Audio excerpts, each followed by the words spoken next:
월세, 밀린 세입자, 집주인 몰래 전세금 받았다. 안녕하세요, 버딩미. 당신이 판사라면? 입니다. 오늘 가져온 사건 들으시면 아마 입이 떡 벌어지실 겁니다. 내 집인데 들어갈 수가 없다. 이게 가능한 일일까요? 집주인 모르게 세입자가 다른 사람한테 전세를 놓고 돈을 챙겨 사라져 버렸습니다. 남겨진 건 황당한 집주인, 그리고 전 재산 7천만 원을 날릴 위기에 처한 또 다른 피해자. 과연 이 상황에서 진짜 피해자는 누구이고 법은 어느 손을 들어줬을까요? 2022년 3월 서울 마포구에 아파트를 소유한 김민수 씨. 당시 48세였습니다. 그는 자신의 아파트를 월세 150만 원에 내놨고 세입자로 박지영 씨 32세가 들어왔습니다. 처음 6개월은 아무 문제가 없었어요. 월세는 칼같이 들어왔고 김민수 씨는 이런 세입자라면 걱정 없겠다 싶었겠죠. 그런데 2022년 9월부터 상황이 바뀌기 시작했습니다. 박지영 씨가 직장을 잃었다고 연락이 왔어요. 한 달 밀리고 2달 밀리고. 김민수 씨는 참았습니다. 어려운 시기에 사람이 다치는 거 아니라는 생각에 기다려 줬습니다. 그런데 2023년 2월이 되자 밀린 월세가 무려 480만 원이 됐습니다. 더 이상은 안 되겠다 싶어서 내용 증명을 보냈습니다. 다음 주까지 월세를 내지 않으면 계약을 해지하겠다는 내용이었죠. 그랬더니 박지영 씨가 전화로 울먹이면서 조금만 더 기다려 달라고 곧 해결할 방법이 있다고 했습니다. 김민수 씨 2주를 더 기다렸어요. 2023년 3월 15일 김민수 씨는 직접 아파트를 찾아갔습니다. 그런데 문을 연 사람이 박지영 씨가 아니었습니다. 낯선 남성 정구진 씨 29세였어요. 저 여기 사는데요. 한 달 전에 전세 계약하고 들어왔어요. 김민수 씨의 머릿속이 하얘졌습니다.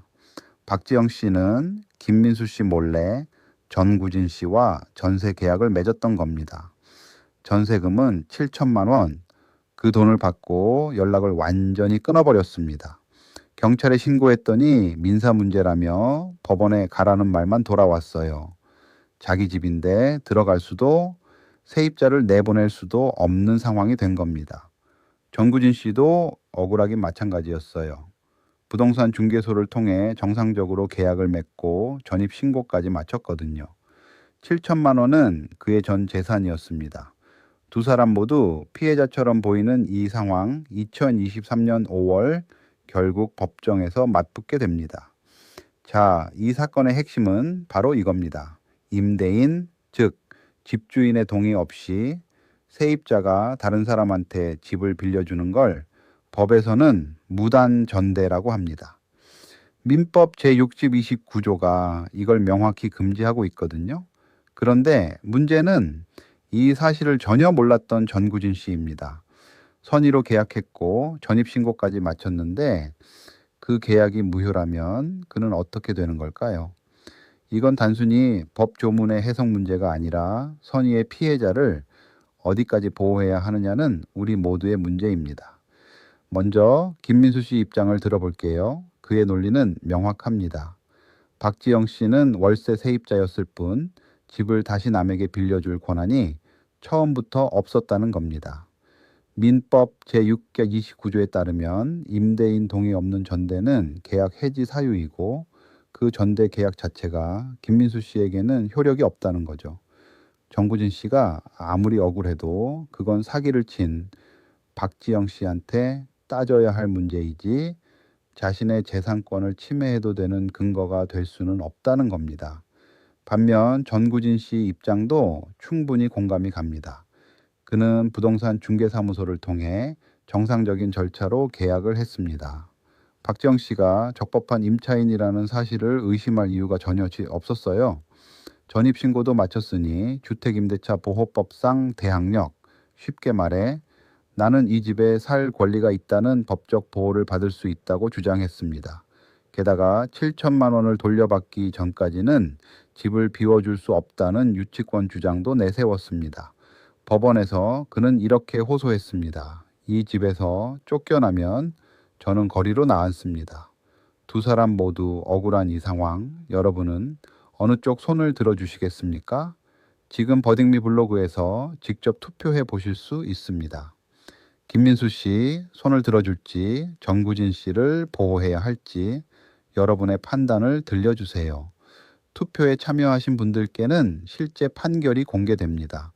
과연 법원은 어떤 결정을 내렸을까요? 지금 바로 확인해 보시겠습니다. 자, 드디어 실제 판사는 어떤 결정을 내렸을까요? 재판부는 집주인 김민수 씨의 손을 들어줬습니다. 판결의 핵심은 이렇습니다. 임대인의 동의 없는 전대 계약은 전차인이 아무리 선의였다 하더라도 임대인에게는 효력이 없다는 겁니다. 전구진 씨가 주장한 주택임대차 보호법상 대항력에 대해서도 재판부는 분명히 선을 그었습니다. 대항력이라는 건 애초에 적법한 임차권이 존재할 때 생기는 건데 전구진 씨의 전대차 계약은 처음부터 효력이 없었으니 대항력 자체가 성립하지 않는다는 거죠. 유치권 주장도 받아들여지지 않았습니다. 박지영 씨에게 준 전세금은 김민수 씨와는 아무 관련이 없는 돈이기 때문에 그걸 이유로 남의 집을 계속 점유할 수는 없다는 겁니다. 다만 재판부는 전구진 씨에게 3개월의 명도 유예 기간을 부여했습니다. 경제적 공영을 완전히 외면할 수는 없었던 거죠. 그 대신 유예 기간 동안 월 150만 원의 차임을 김민수 씨에게 지급하라고 했습니다. 판결문은 이 말로 마무리됩니다. 전차인은 계약 시 임대인의 동의 여부를 반드시 확인해야 하며 그 확인을 소홀히 한 책임은 전차인에게 있다. 이 판례가 우리 일상에 주는 교훈 정말 중요합니다. 알아두면 반드시 도움이 됩니다. 전세나 월세 계약을 할 때 계약 상대방이 진짜 집주인인지 반드시 확인하셔야 합니다. 등기부등본을 떼어서 소유자 이름과 계약자 이름이 일치하는지 확인하는 게 첫 번째입니다. 만약 소유자가 따로 있다면 임대인의 전대 동의서를 반드시 요구하세요. 구두로 집주인이 허락했다는 말은 아무 의미가 없습니다. 서면으로 받아야 합니다. 부동산 중개를 통했다고 해서 무조건 안심하면 안 됩니다. 중개사도 전대 여부를 확인하지 못하는 경우가 있거든요. 내 전 재산을 지키는 건 결국 내가 직접 확인하는 수밖에 없습니다. 당신이라면 어떤 판결을 내리셨을까요?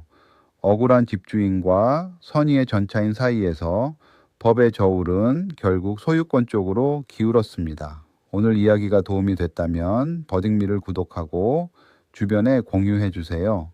비슷한 상황에 처한 누군가에게 진짜 도움이 될 수 있습니다. 다음 판례에서 또 만나요.